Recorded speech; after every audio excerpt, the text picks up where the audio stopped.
कुछ लोग अपने बच्चों के साथ समुद्र के किनारे एक कबीले में रहते थे। उसमें एक छोटी लड़की भी थी जिसका नाम मिनावी था। मिनावी दूसरे सभी बच्चों से थोड़ी अलग थी। उसे अक्सर दूसरे बच्चों के बीच झगड़ा कराने में बहुत मजा आता था और इस वजह से पूरी टोली परेशान हो जाती थी। लगभग रोज कबीले में लड़ाई हो जाती थी।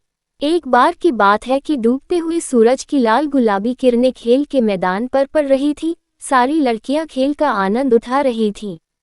सारे लड़के अपने पिता के साथ बड़े आदमियों वाले काम सीख रहे थे। माएँ शाम का खाना बनाने की तैयारी कर रही थीं। कोयले की आग पर एक ताज़ा मछली, ताजे केकड़े और मसेल के साथ पक रही थी। टोली के सभी लोग खुश थे। फसल उनके लिए अच्छी रही थी। खूब ताज़ा खाना उपलब्ध था। मिनावी के अलावा सब खुश थे। मिनावी सबसे अलग थी। बचपन से ही मिनावी को दूसरी लड़कियों को परेशान करना अच्छा लगता था। मिनावी का चेहरा इतना बदसूरत और कठोर था कि उसे देखकर उसके मन की नफरत का अंदाजा लगाया जा सकता था। बुजुर्गों को पता था कि मिनावी सबको परेशान करने की कोशिश करती है, जिससे झगड़ा होता है, न केवल छोटी लड़कियों में बल्कि उनकी माँओं में भी। बुजुर्गों ने मिनावी की माँ को चेतावनी दी कि अगर उन्होंने मिनावी को गड़बड़ करने से नहीं रोका तो उसके साथ कुछ भयानक घट जाएगा, पर मिनावी ने इस पर ध्यान नहीं दिया। साल बीतते गए और मिनावी जवान हो गई, पर उसे तब भी झगड़ा कराना अच्छा लगता था। एक दिन सारी जवान लड़कियों को, मिनावी को भी, दुल्हन बनने के लिए तैयार होना था। मिनावी भी अन्य लड़कियों के साथ खड़ी हो गई। बुजुर्गों ने बताया कि कौन सा लड़का किससे शादी करेगा। समारोह के आखिर में मिनावी अकेली खड़ी रह गई। किसी भी लड़के ने उसे शादी के लिए नहीं चुना। मिनावी के मन में नफरत और ज्यादा बढ़ गई। उसने टोली में और भी ज्यादा गड़बड़ करनी शुरू कर दी। कबीले में रोज ही लड़ाइयाँ होने लगी। मिनावी अपनी छोटी सी झोपड़ी में बैठी रहती और देखा करती, आप ही खुश होती रहती।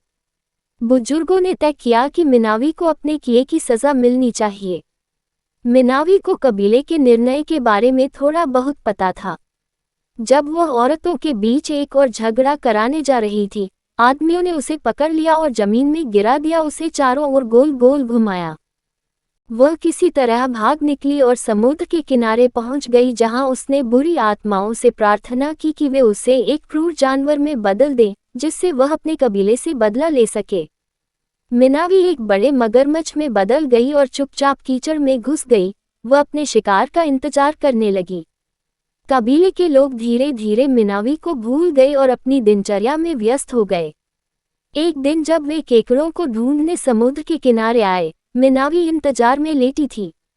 एक आदमी जो मिनावी को सजा दिलाने में शामिल था, जब पानी में कूदा तो मिनावी पीछे से रेंग कर आ गई और उसे दबोच लिया। उसने आदमी से कहा कि वह उसे चारों ओर गोल गोल घुमाएगी। उसने तब तक बार बार आदमी को पानी में घुमाया, जब तक उसे संतोष नहीं हो गया कि उसे काफी सजा मिल चुकी है। तब से आज तक मिनावी की आत्मा मगरमच्छ में समाई हुई है और इसीलिए हर बार जब मगरमच्छ अपने शिकार को पकड़ता है तो हमेशा पानी में चारों तरफ गोल गोल घुमाता है।